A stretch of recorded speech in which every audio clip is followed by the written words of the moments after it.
Genetic engineering বা জিনতত্ত্ব প্রকৌশল।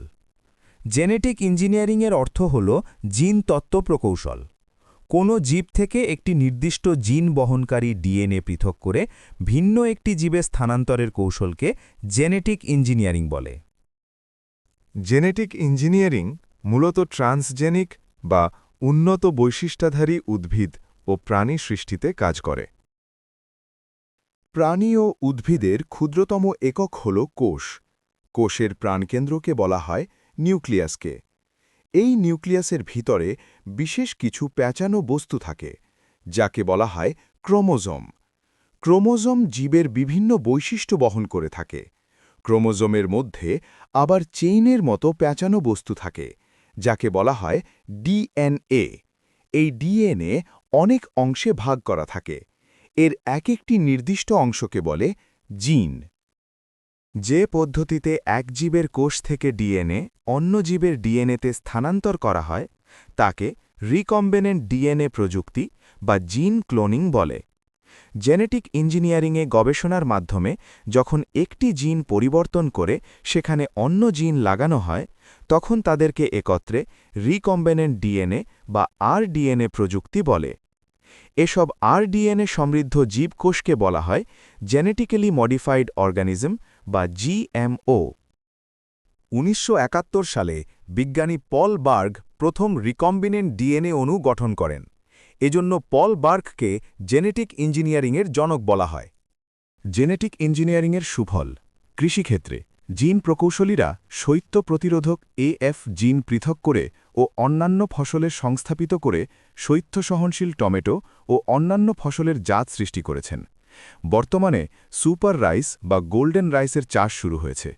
এই ধানের ভাত খেলে ছেলেমেয়েরা ভিটামিন এ এর অভাবজনিত কারণে আর অন্ধ হবে না এবং মায়েরা দেহে রক্তশূন্যতার জন্য সৃষ্ট বিভিন্ন রোগ থেকে রেহাই পাবে। আবার ধরা যাক একটি আমের জাত উচ্চ ফলনশীল কিন্তু স্বাদে মিষ্টি কম। অপরদিকে অপর একটি আমের জাত কম ফলনশীল কিন্তু স্বাদে অনেক মিষ্টি।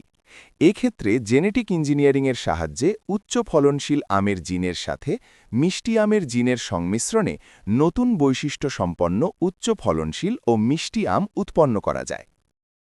চিকিৎসা ও ঔষধ শিল্পে যেসব জৈব রাসায়নিক প্রোটিনসমূহ আবিষ্কার করা হয়েছে সেগুলো হল ইনসুলিন, হিউম্যান গ্রোথ হরমোন ইত্যাদি।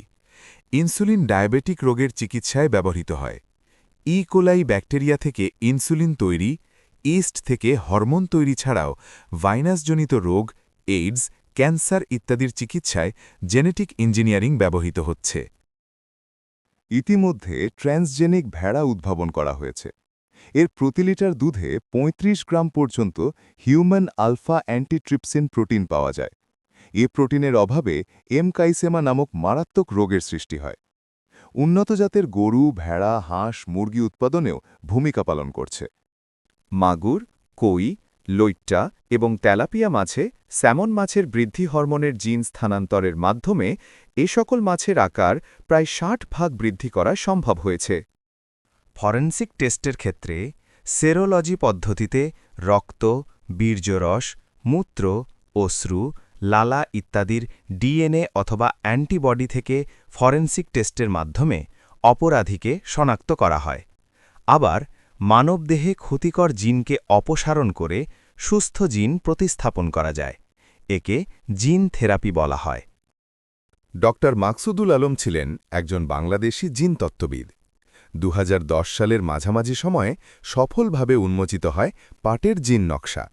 এর ফলে আমাদের দেশের সোনালী আঁশ বিশ্বের দরবারে আবার তার হারানো ঐতিহ্য ফিরে পেতে যাচ্ছে। এর পূর্বে তিনি পেঁপের জিন নকশা উন্মোচন করেন। জেনেটিক ইঞ্জিনিয়ারিংয়ের ক্ষতিকর দিকগুলো। রিকম্বিনেন্ট ডিএনএ যদি কোনো কারণে ক্ষতিকর হয়ে পড়ে তাহলে এর প্রভাবে জীবজগতে বিপর্যয় নেমে আসবে। নিবেশিত জিন যদি ক্ষতিকর প্রোটিন সংশ্লেষ করে তাহলে ক্যান্সার সহ নতুন রোগ হতে পারে।